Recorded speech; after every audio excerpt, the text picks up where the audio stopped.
Nice to catch up with you again.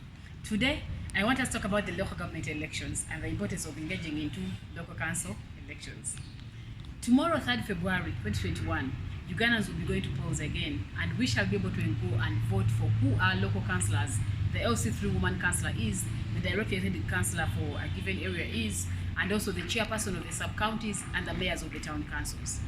Where do these leaders come from? The 1995 Constitution of Uganda gave birth to the central government system and then the local government system under the decentralization system of government.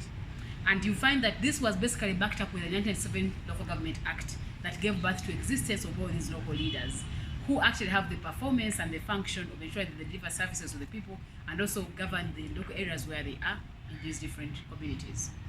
Why do we need to engage into the local government elections? It's very important to engage into these elections because they help us in planning. The local councillors that we vote from near our communities are the people that engage into planning for our communities. When we are conducting a national development plan, in most cases, the national development plan comes from the district development plans, and the district development plans come from the local plans that we go and engage in as the local councillors from the village level to the parish and sub-county level. So if you vote for a councillor who understands what your problems are in the community, who can be able to read out your priorities and engage them into this plan, then you will be able to have done a service to this country. Number 2 is budgeting. The budgeting process as well, to engage that, to make sure that we get the national budget for every other financial year, comes from the local levels as well.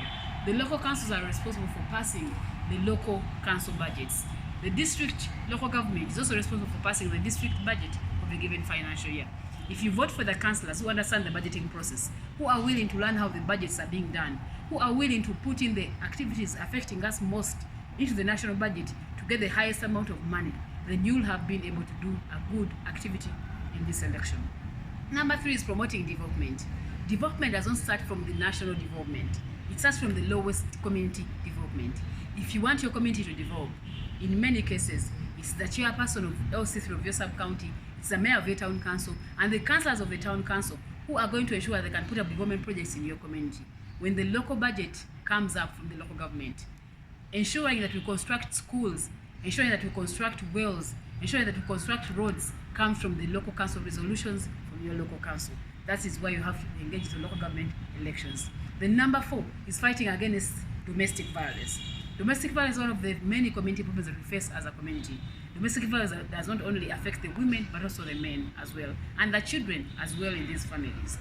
Local councillors will be responsible for engaging the men and the local leaders to fighting against problems like gender-based violence and also domestic violence if you go ahead and elect the right local leaders.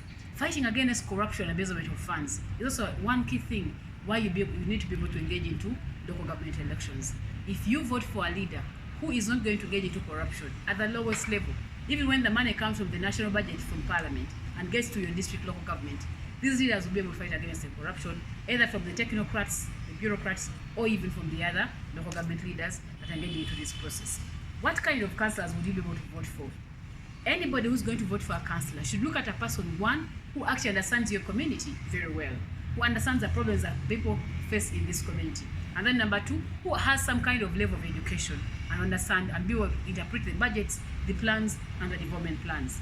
Who will be able to actually represent your ideas in the local council and pass plans that don't affect you as a person. Have you, as an individual, been able to check out for your things required to vote tomorrow? Have you prepared your voter allocation slip? Do you have your national ID? If you engage in tomorrow's elections, you will be able to ensure that you have fulfilled your responsibility as a citizen. If you don't engage in these elections, you will be to blame whatever happens after 2021. I thank you.